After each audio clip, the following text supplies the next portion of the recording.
Navbatdagi Cobalt avtomobili 2022-yilda ishlab chiqarilgan 4-pozitsiya avtomat korobka, bosib o'tgan masofasi probegi rovna 60 000 kilometr.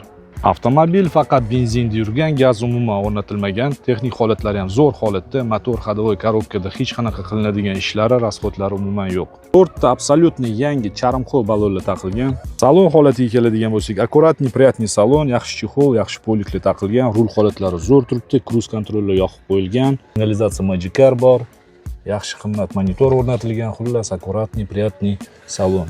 Aybiga keladigan bo'lsak, orqa o'ng taraf krilosi va bagaj qopqog'i bo'yilgan. Ichki qismiga hech narsa qilmagan, qozonlari but-butun holatda turibdi. Zapaskasi hali yangi holatda, umuman ishlatilmagan ekan.